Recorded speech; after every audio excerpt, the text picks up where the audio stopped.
La République de Croatie proclame son indépendance et demande sa reconnaissance internationale.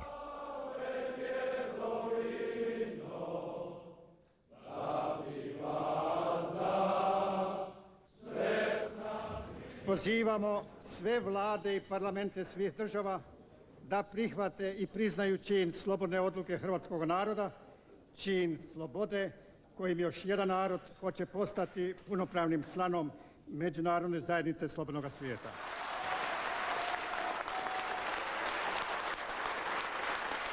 Les sourires des dirigeants croates masquent pourtant une grande inquiétude. Ils craignent que la puissante Serbie, la plus grande des républiques yougoslaves, ne les écrase. Le même jour, sa voisine, la Slovénie, déclare aussi son indépendance.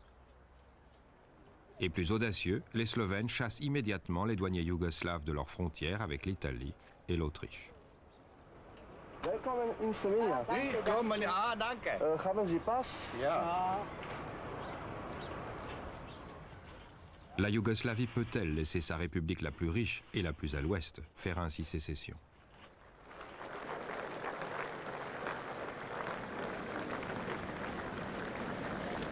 Gospod predsjednik, četa teritorijalne obrane je postrojena u čast Republike Slovenije kot samostojne države. Le président slovène passe ses miliciens en revue. Il sait qu'il en aura peut-être bientôt besoin si l'armée fédérale tente de reprendre le contrôle du pays.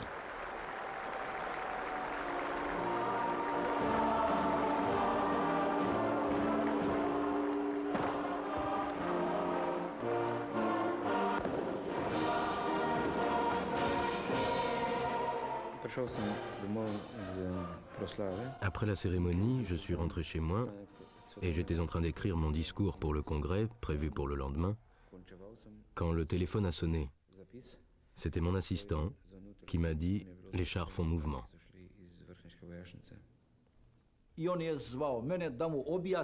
Il m'a téléphoné pour avoir une explication.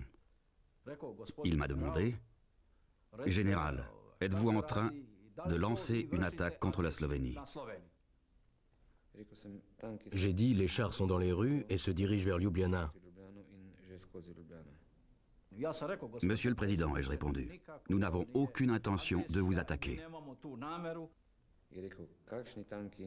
Il m'a dit « Les chars? Quels chars? On vous a mal renseigné, vous pouvez aller dormir ». Il y a bien des chars fédéraux en Slovénie, mais le président a des raisons de penser que son pays ne sera pas inquiété. Car 2 mois plus tôt, il a eu une discussion surprenante avec le seul homme de Yougoslavie que l'armée écoute. Le président slovène avait décidé qu'il valait mieux quitter la fédération yougoslave, faire sécession. Le président serbe lui a alors fait une offre alléchante. Il soutiendrait la sécession slovène si, de son côté, la Slovénie appuyait son projet, permettre aux millions de Serbes qui vivent dans toute la Yougoslavie de faire sécession et de s'unir à la mère patrie serbe. Milosevic m'a pris par le bras et m'a dit « Nous savons tous les deux ce qui va se passer. Vous, les Slovènes, vous voulez faire sécession, alors faisons un marché. »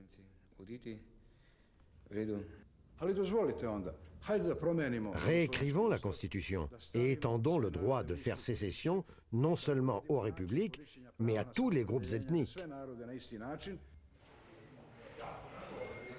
Mais Kučan se méfie. Avec Milosevic, on n'est jamais sûr de rien. Offrez-lui un doigt et il vous prendra le bras. Kučan ne veut pas tout risquer sur la parole de Milosevic. À 5 heures du matin donc, il convoque ses ministres dans les bureaux présidentiels.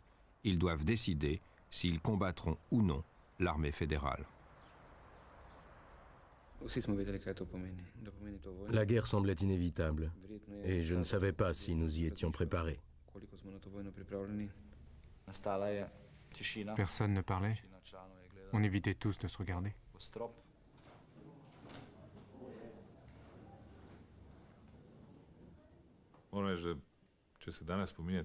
Ça a semblé une éternité, mais en fait, ça n'a duré que quelques minutes. Aucun de mes ministres ne voulait s'engager. Kučan a juste dit « Ok, c'est décidé ». Predsedstvo Republike Slovenije je danes ocenilo razmere, ki so nastale v naši republiki po nočnih premikih enot jugoslovanske armade. L'armée a uniquement prévu de reprendre les postes frontières et ne s'attend à aucune résistance. Elle n'a déployé que 2000 appelés inexpérimentés, divisés en petits groupes pour accomplir leur mission. C'est une erreur tactique. Chaque unité est maintenant vulnérable. La Slovénie mobilise 35 000 policiers et miliciens qui ont vite fait de les encercler.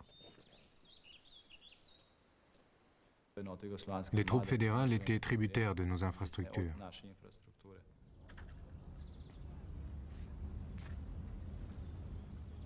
Leurs casernes étaient séparées de leurs entrepôts. On a donc pu couper leurs moyens de communication.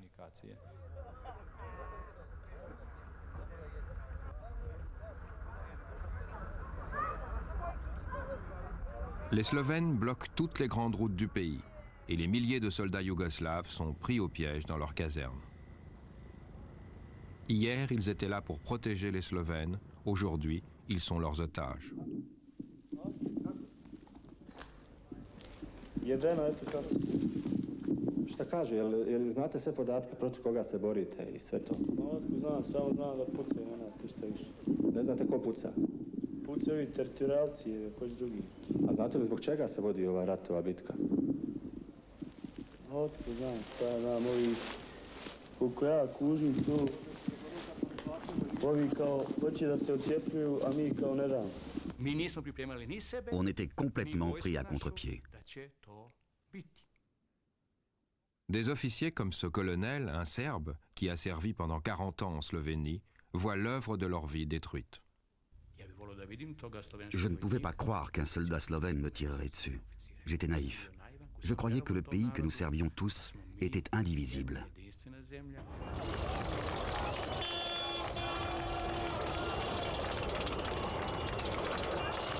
L'armée tente de forcer les barricades slovènes et de ravitailler par les airs ces soldats encerclés.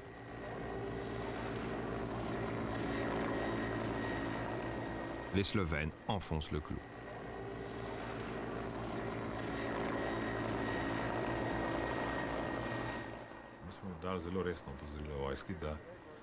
Je n'aurais pas pu être plus clair vis-à-vis de l'armée. Si un de vos hélicoptères survole la ville, nous l'abattrons.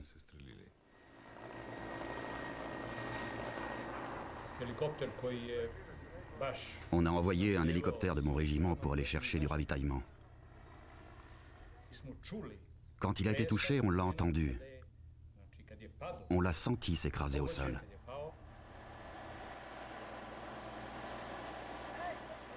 L'hélicoptère transportait seulement du pain pour les soldats yougoslaves. Le pilote, qui gît sans vie parmi les débris, était un Slovène qui servait dans l'armée fédérale.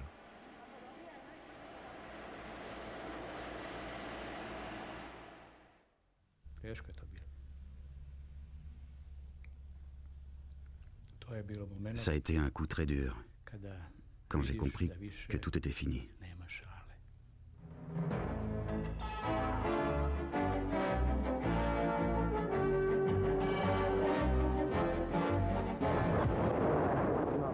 The new order in Europe faces its first test. As Yugoslavia's army moves to crush Slovenia's democratic bid for independence, should the rest of Europe stand aside? Au Luxembourg, les dirigeants de la communauté européenne sont réunis pour un sommet. Voulant montrer qu'ils peuvent faire face à un conflit régional sans l'aide des Américains, ils ont tout abandonné pour s'occuper de la crise. The first prize is to hold the federation together in Yugoslavia, but at the moment we face an emergency situation. La communauté envoie à La Hâte une mission composée de 3 ministres des Affaires étrangères pour convaincre la Slovénie et la Croatie de faire marche arrière. Ils pensent que les républiques rebelles les écouteront dans l'espoir d'une reconnaissance internationale. On reconnaissait et on approuvait leur déclaration d'indépendance. Mais pour une reconnaissance formelle, il faudrait attendre 3 mois, durant lesquels on allait négocier.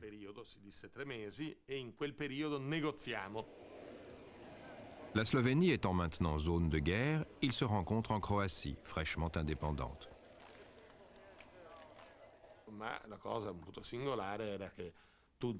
C'était étrange. Tudjman, qui faisait là sa première grande apparition sur la scène internationale en tant que président de la Croatie, avait prévu un dîner. Or, on est arrivé à 3 heures du matin. Mais il tenait absolument à être l'hôte parfait. Et nous nous sommes donc installés pour un dîner d'apparat à 3 heures du matin.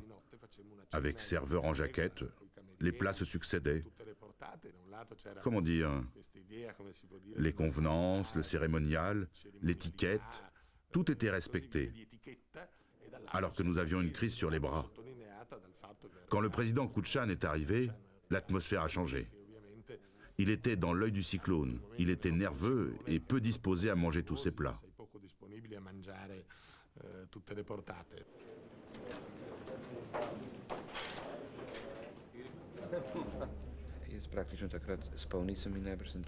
Cela faisait des jours que je n'avais pas dormi et ça se voyait.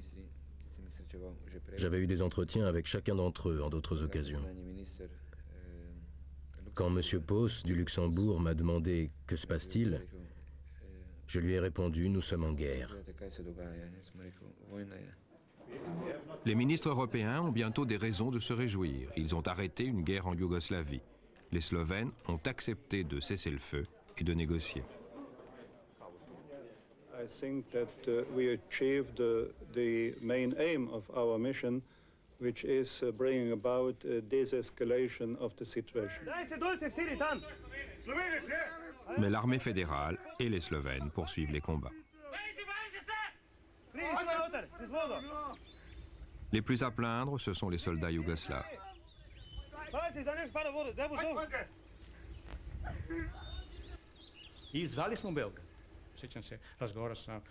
J'ai appelé l'état-major et j'ai demandé au général qui était de service « Que se passe-t-il? On est une armée ou pas? Faites quelque chose. Nos hommes sont tués. Nous perdons des hélicoptères. Si on est une armée, on doit agir. Sinon, il faut battre en retraite. » La décision doit être prise à Belgrade, capitale de la Serbie et de la Yougoslavie. Le ministre de la Défense propose à la présidence fédérale de lancer une attaque militaire massive. Nous avons demandé au ministre ce qu'il entendait par une attaque militaire massive contre la Slovénie. Il nous a répondu qu'il utiliserait l'aviation, l'artillerie, les chars. Une attaque massive. On pouvait reprendre le contrôle absolu en 24 heures et procéder à toutes les arrestations nécessaires. Ils nous ont dit qu'il fallait s'attendre à un nombre élevé de victimes. Les membres de la présidence sont sur le point d'autoriser l'attaque. Il leur faut juste l'accord de la plus puissante des républiques, la Serbie. Mais ils vont avoir une surprise. Je l'ai dit sans détour, nous ne voulions pas de guerre avec la Slovénie. La Serbie n'avait aucune revendication territoriale là-bas. C'était une république ethniquement pure, sans Serbes. Et ça nous était complètement égal qu'elle quitte la Yougoslavie.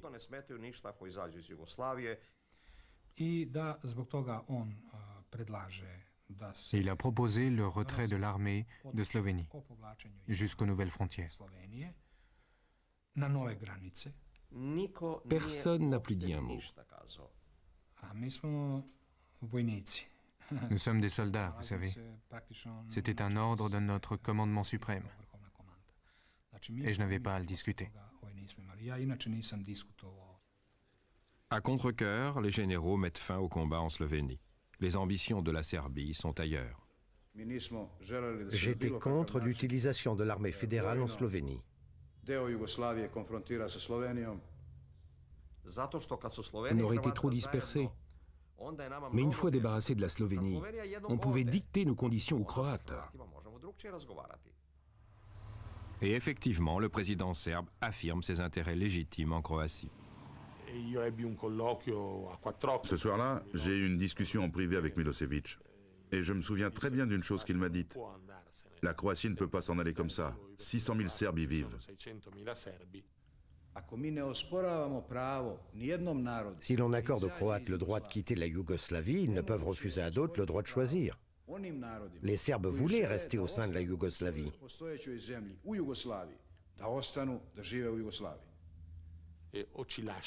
Il a dit, ces 600 000 Serbes et leur territoire doivent nous revenir. Sinon, nous ne laisserons pas les Croates partir tranquillement et normalement.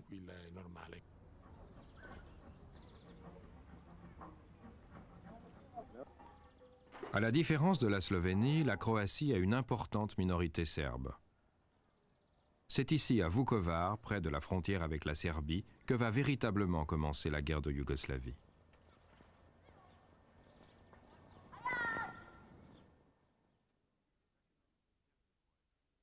Les nationalistes serbes de Croatie ont déjà pris le pouvoir dans une douzaine de villages. Ils veulent les relier et expulser les Croates qui se trouvent sur leur chemin. Ensuite, ce mini-État purement serbe pourra rejoindre la mère patrie. Premier pas vers la création d'une nouvelle Yougoslavie gouvernée par et pour les Serbes. À cette fin, les alliés extrémistes du président Milosevic s'emploient à nourrir les affrontements entre Serbes et Croates.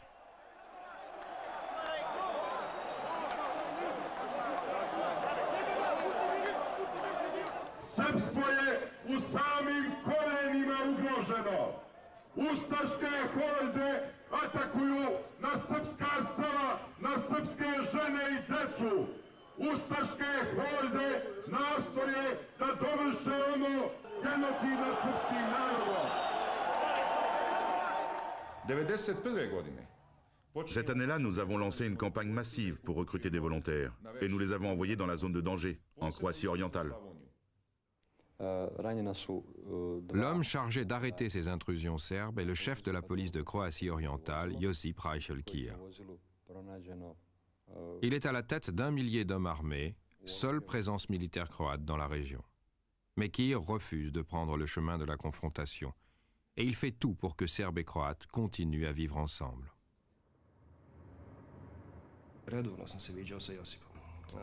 Je voyais régulièrement Josip Kir. Chaque fois que les Serbes mettaient en place un barrage routier, Kir y allait. Il ouvrait sa veste et disait « Je ne suis pas armé ». Et en général, il les persuadait de lever le barrage. Mais Kir a en face de lui un adversaire résolu en la personne du dirigeant local du parti. L'aile nationaliste du parti croate au pouvoir est aussi extrême que son équivalent serbe. Le chef du parti est arrivé de Zagreb avec une délégation de ministres du gouvernement et a demandé à mon mari de les conduire à Borovo Selo. Borovo Selo est un faubourg de Vukovar, la principale ville sur la rive croate du Danube. Une cible privilégiée pour les nationalistes serbes. Dans le centre, la population est un mélange de Croates et de Serbes. Mais les faubourgs sont majoritairement serbes et les extrémistes érigent des barricades pour en interdire l'accès aux Croates. Mon mari a dû conduire dans le brouillard pour arriver là-bas. Une fois sur place, ils ont assemblé un lance-roquettes. Josip n'en croyait pas ses yeux. Ils ont lancé 3 roquettes sur Borovo Selo. La première a suivi la trajectoire prévue. Elle a atteint un tracteur qui servait pour un barrage. La deuxième a dévié dans un champ de maïs et la troisième a atteint une maison dans la ville.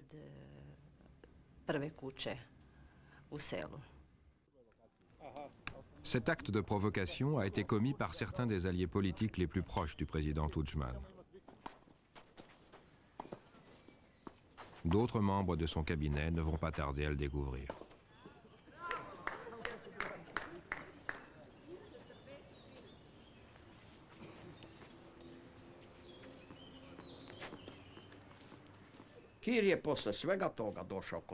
Plus tard, Kir m'a dit qui avait fait ça. Le groupe était conduit par M. Souchak, l'actuel ministre de la Défense, et mon propre ministre adjoint en faisait partie. Souchak, récemment rentré d'exil au Canada, dirige la branche extrémiste du parti. Son attaque nocturne aux lance-roquettes n'intimide nullement ses victimes serbes de Vukovar, lesquelles se tournent aussitôt vers Belgrade pour demander protection. Borovo Selo m'a demandé d'envoyer mes volontaires. Les Serbes là-bas voulaient une protection 24 heures sur 24.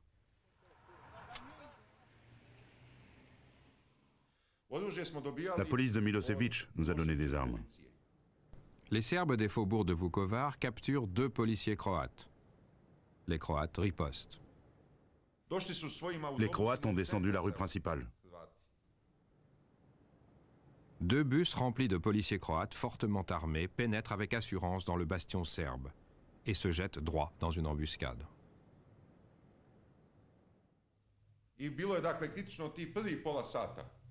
Pendant la première demi-heure, ça a été incertain. Ensuite, mes hommes ont écrasé les Croates. 12 policiers croates sont tués, 22 blessés.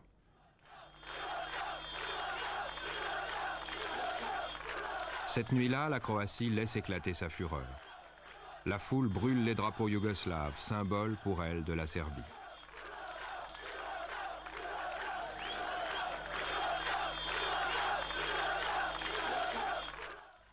Što se tiče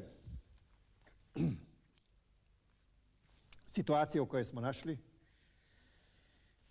Ministarstvo unutrašnjih poslova naredit će mobilizaciju rezervnog sastava u kriznim područjima. Mi ćemo znati obraniti svaki pedak hrvatske zemlje. Alors que Croatie et Serbie s'acheminent vers la guerre, les extrémistes prennent les commandes.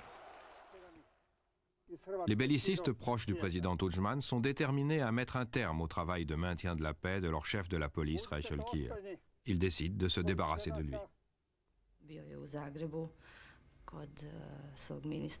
Mon mari a dit au ministre de la police qu'il était à bout, qu'il n'en pouvait plus.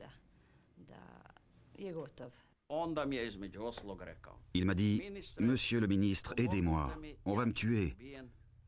Transférez-moi dans la capitale, j'accepterai n'importe quel poste. » Je lui ai répondu, « Allons, qui, reprenez-vous. » Et nous avons bu un whisky.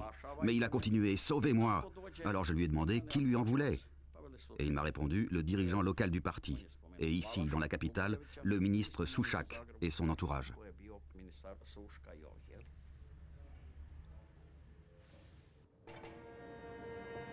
Le ministre de la police accepte de muter Kir à Zagreb. Mais le jour de son départ, un autre incident se produit. Et Kir part calmer le jeu une dernière fois. On l'attire vers l'un de ses propres barrages de police. Curieusement, le commandant est absent. Et un membre du parti au pouvoir, un Croate du nom de Gudel, lui barre le passage.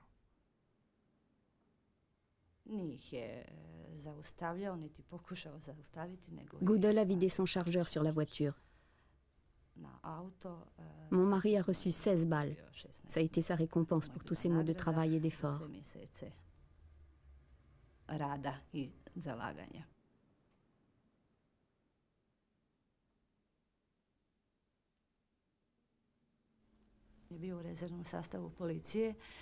Gudel était un policier de réserve.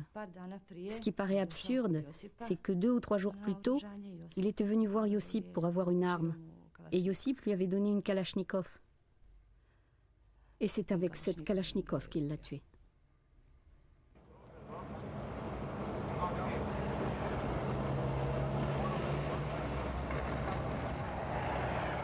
Deux jours plus tard, une colonne de chars de 36 km de long quitte Belgrade pour la frontière croate. Elle arbore le drapeau yougoslave, mais de plus en plus, cette armée est celle du président serbe Milosevic. Elle affirme qu'elle est une force de maintien de la paix neutre et que les Serbes de Croatie ont besoin de sa protection. Elle a le soutien des médias serbes.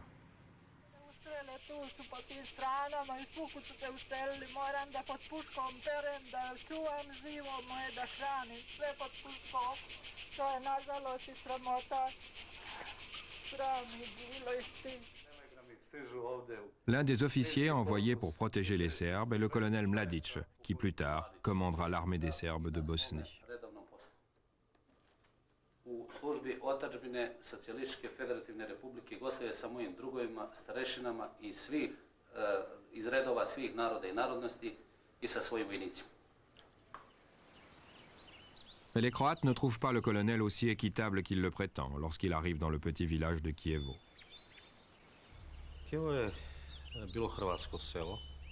Kijevo avait une population croate, mais il barrait le chemin vers nos villages serbes.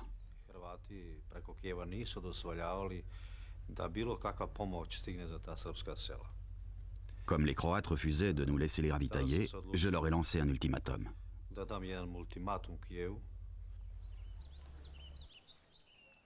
L'ultimatum est adressé aux policiers de Kievo, des Croates comme le reste des villageois. Il exige qu'ils quittent leur poste. Devant leur refus, le colonel Mladic ordonne à l'armée régulière yougoslave d'engager le combat. C'est la première fois qu'elle se bat aussi ouvertement pour la cause serbe. Elle pilonne les Croates jusqu'à leur soumission.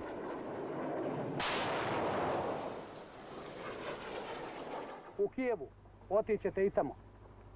Tučena je svaka kuća vatrom iz svih sredstava jedinice iz koje je pružan otpor. Nije tučen ni jedan cilj, niti je tučena ni jedna kuća da bi se kuća srušila.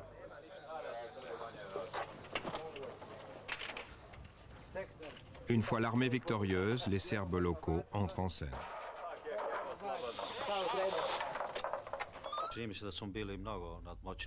Franchement, on était militairement plus fort que les Croates. Bien sûr, quelques maisons ont été brûlées, mais c'est toujours comme ça avec l'artillerie. Le drapeau yougoslave est hissé à mesure que l'armée prend les villes croates les unes après les autres.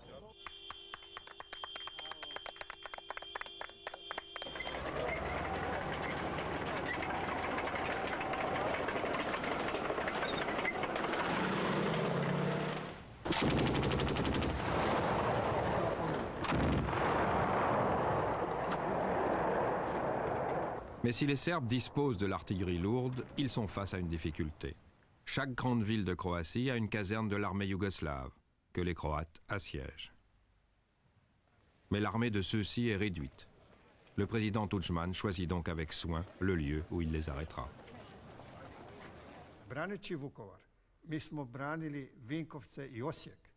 Nous avons établi notre résistance à Vukovar pour protéger les villes qui se trouvaient après. Si nous laissions les Serbes entrer dans Vukovar, c'était une catastrophe pour la Croatie. Alors nous avons mis tout ce que nous avions pour la défendre. À Vukovar, les conscrits yougoslaves désertent en masse. Milosevic doit donc renforcer son armée avec des bandes de voyous nationalistes. Ovo je najjače ustaško uporište, kad padne Vukovar, ustaše nemaju šansi i razume se, onaj koji je došao ovde dobrovoljno da se bori, taj zna zbog čega je došao i zašto se bori i njega ne treba ubeđivati da ide u borbu. Le régime en Serbie a vu combien nous étions utiles. Il a fourni une caserne entière à mes volontaires. La Serbie a tout fait pour nous. Les volontaires ont eu des uniformes, des armes et des moyens de transport jusqu'au front. Les milices vont des bandes de repris de justice aux fanatiques de la cause serbe.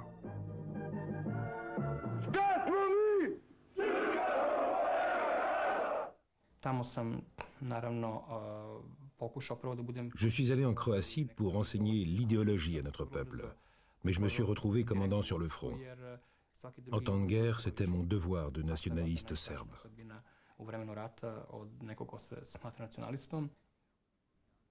Les miliciens serbes de Bokan s'emparent du village de Voćin en Croatie orientale. 1500 personnes y habitent. Quand les soldats croates le reprennent, ils trouvent ceci.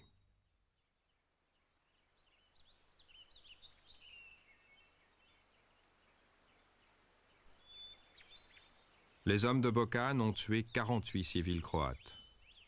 Ils leur ont tiré dans la tête et dans les yeux, les ont tués à coups de hache, ou brûlés vivants et exposés en guise de message pour les autres Croates.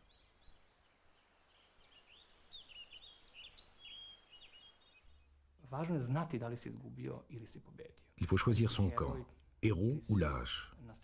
Le monde dira-t-il que vous êtes un criminel de guerre ou le combattant d'une cause juste? La nation vous honorera-t-elle ou vous stigmatisera-t-elle comme un déserteur?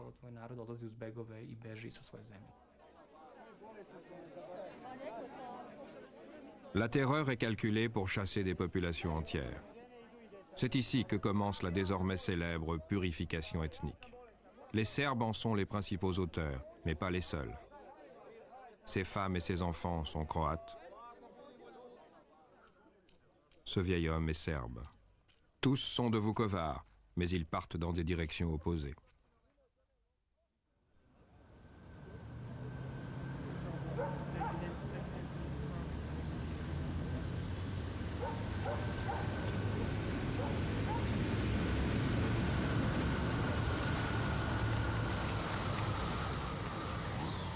La communauté européenne s'était donné 3 mois pour régler la crise.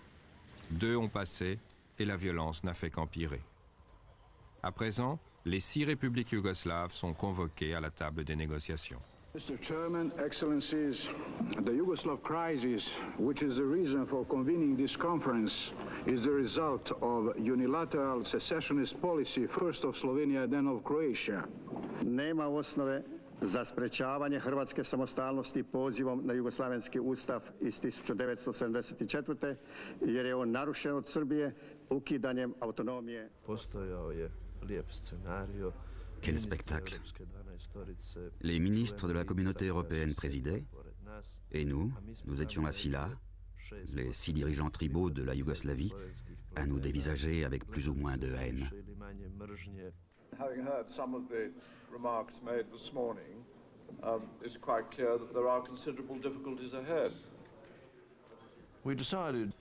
Nous avons décidé de voir les personnes qui comptaient vraiment, le président Milosevic et le président Tudjman, de les mettre à la même table pour commencer à discuter de ce que serait l'organisation future.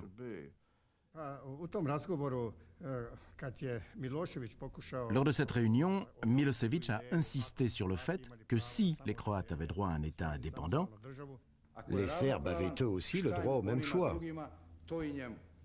Il a dit que les Serbes de Croatie devaient avoir le droit de s'unir à la Serbie. Égalité de traitement, droits de l'homme, pas de discrimination. C'est pour cela que nous soutenions les Serbes à l'extérieur de la Serbie.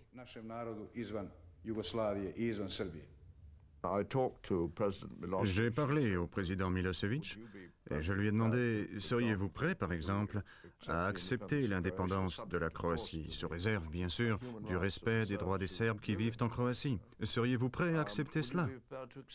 Il a répondu oui. Je lui ai posé la question plusieurs fois et il a dit oui. Lord Carrington entreprend de transformer cet accord verbal en un plan pour l'ensemble de la Yougoslavie. Mais Milosevic est-il sérieux? Les ministres européens des Affaires étrangères en doutent.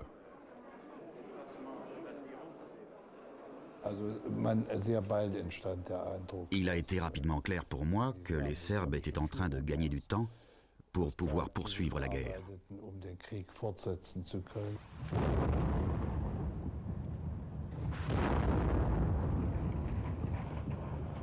Les Allemands ont de bonnes raisons de douter.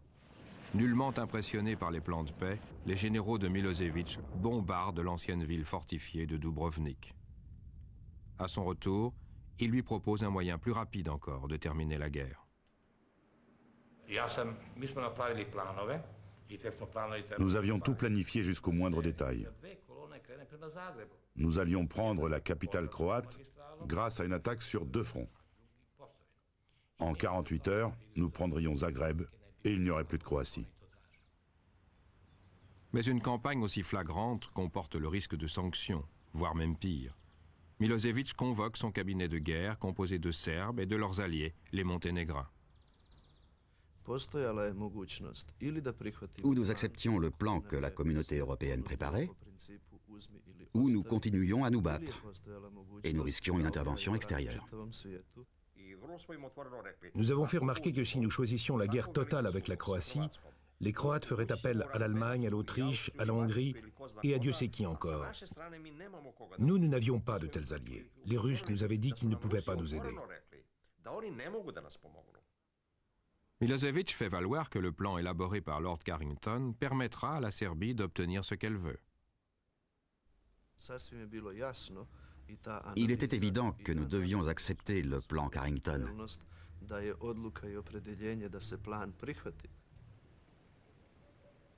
Ce plan sera la dernière proposition pour un règlement global de la crise yougoslave. il aurait peut-être pu éviter le bain de sang à venir, non seulement en Croatie, mais aussi en Bosnie. Son auteur l'envoie aux membres de la présidence yougoslave et les invite à venir à La Haye. Carrington voulait éviter toute manœuvre ou argutie de procédure. Il a donc ouvert la conférence immédiatement et a donné la parole à Milosevic.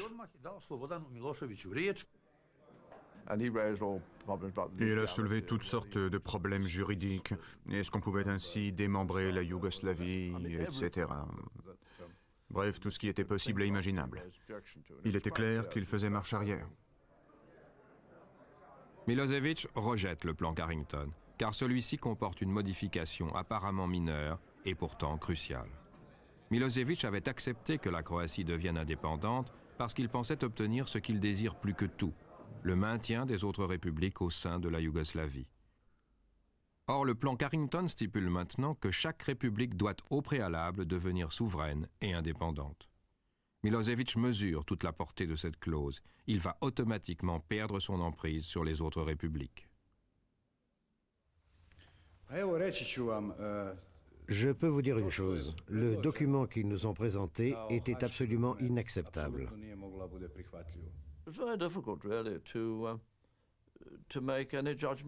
C'est très difficile de savoir ce qu'il reprochait tant au texte. Aucun de ses arguments n'était fondé. La raison était évidente. D'un simple coup de crayon, il proposait de dissoudre la Yougoslavie. Il n'en avait pas le droit. Pour Milosevic, la survie de la Yougoslavie est essentielle. Il a accepté de transiger sur les Serbes en Croatie, mais il est déterminé à garder le reste des Serbes unis, dans sa République de Serbie et dans la petite République alliée du Monténégro, et surtout en Bosnie, où vivent 1,5 million de Serbes. S'il laisse partir la Bosnie, comment atteindra-t-il son objectif d'un seul État pour tous les Serbes? J'ai fait un tour de table après le refus de Milosevic en demandant à tous les autres s'ils étaient prêts à donner leur accord. La Bosnie-Herzégovine a été la première à voter, ensuite la Croatie, la Macédoine. La Yougoslavie dans laquelle vivraient tous les Serbes fond comme une peau de chagrin sous les yeux de Milosevic. Les uns après les autres, les présidents approuvent le plan et votent en faveur de l'indépendance. Bientôt, la Serbie n'aura plus de république avec laquelle rester fédérée. Mais Milosevic ne risque rien. Si une seule autre république dit vouloir rester au sein de la Yougoslavie, l'État survivra. Et il est certain de pouvoir compter sur son allié, le président du Monténégro. Il se trompe. J'ai dit que je ne voyais aucun défaut à ce plan. Il nous permettait de préserver nos intérêts et garantissait ceux des autres. C'était un excellent moyen d'arrêter la guerre.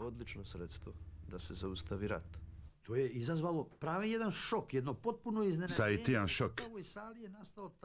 Le silence était tel qu'on aurait pu entendre une mouche voler.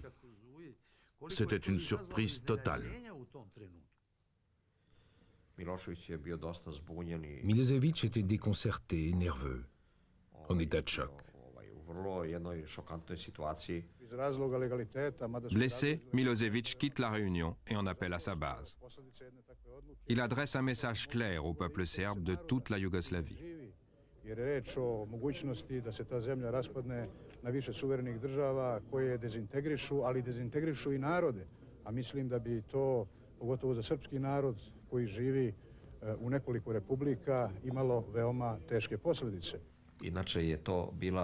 C'était notre plus grave crise politique.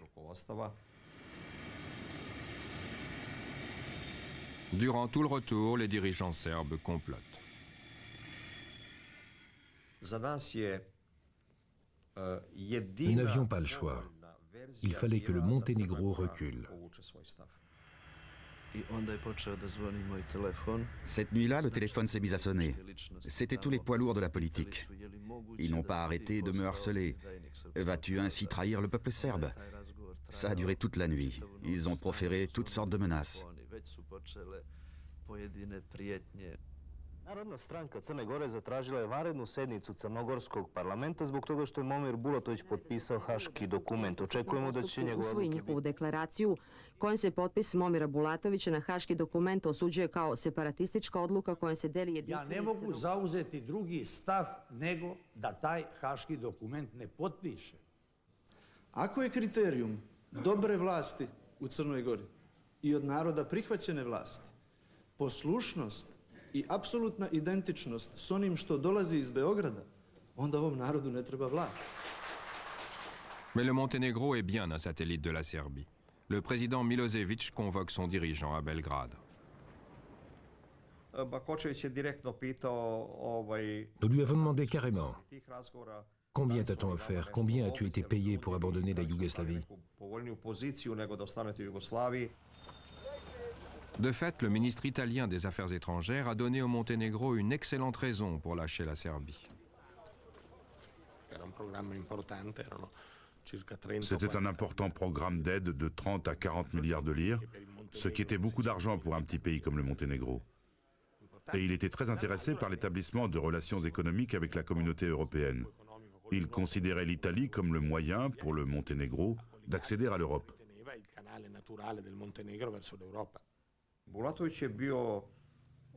Bulatović n'a pu le nier. Il a dit oui, nous avons eu des pourparlers avec les Italiens. Ils ont dit que si nous acceptions le plan, nous serions gagnants.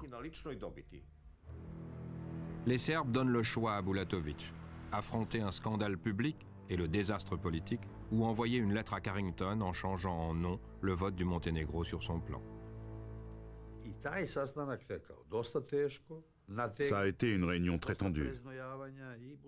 Bulatović transpirait à grosses gouttes. Nous lui avions écrit un texte. Il a fini par le signer et l'a envoyé à Carrington.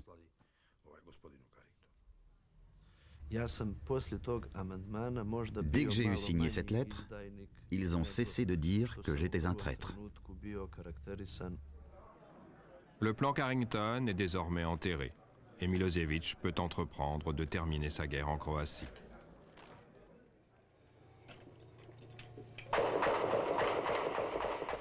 Il a conquis la plupart des territoires qu'il convoitait, mais une ville s'acharne à résister.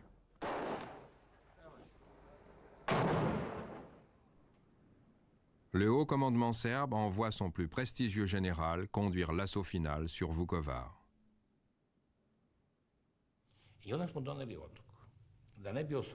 Nous avions décidé de ne pas mener une bataille de rue. Nous allions prendre Vukovar à l'arme lourde.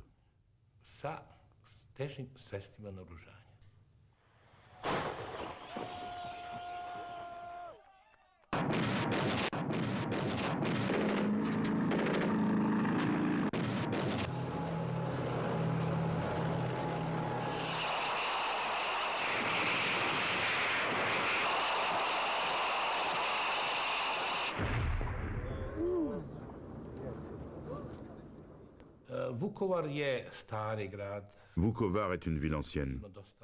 La plupart des maisons sont en matériaux peu solides. Depuis 2 mois, les Croates forcent les Serbes à se battre pour chaque mètre de terrain.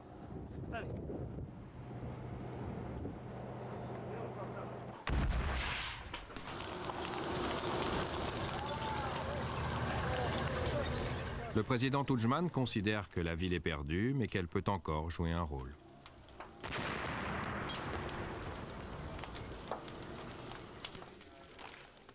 Car la Croatie n'a qu'un seul ami en Europe, l'Allemagne. Pour être reconnue, il lui faut le soutien d'autres pays.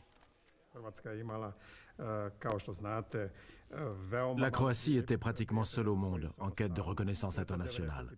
Le problème a duré jusqu'à ce que les Serbes encerclent Vukovar.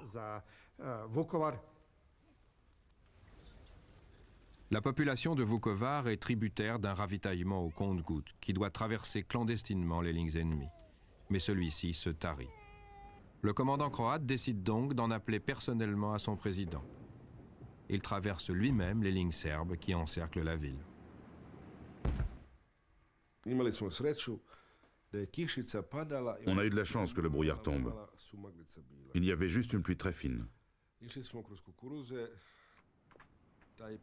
On a traversé les champs de maïs en gardant la tête baissée. On a mis 13 heures. On a perdu 2 de mes hommes en route. Quand j'ai parlé au président, je l'ai imploré pour qu'on ait de l'artillerie lourde.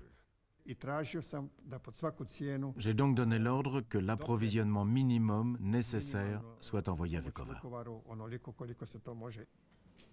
Mais quand le commandant croate retourne au front, il ne voit aucune arme arriver. Il s'adresse alors à la presse et accuse ses propres dirigeants de sacrifier Vukovar pour obtenir un soutien international.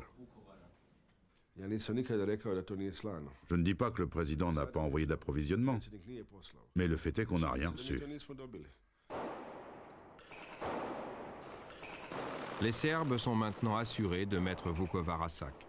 Mais son agonie va donner à l'Allemagne un argument de poids au sein de la communauté européenne. The Germans bludgeoned the rest of the community into recognizing the rebel republics. They'll recognize Slovenia and Croatia on Thursday, regardless. Es hat sehr viele Spekulationen gegeben. Die Bundesregierung könne in dieser Frage isoliert sein. Aber es war eine sehr, sehr schwierige Verhandlung und ich sage, das Ergebnis übertrifft die Erwartungen, die wir hatten. Pour finir, Vukovar tombe aux mains des Serbes. Il contrôle désormais un tiers de la Croatie.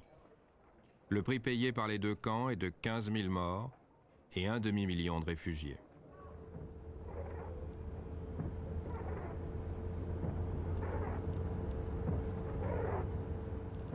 Voici Vukovar, juste après sa chute.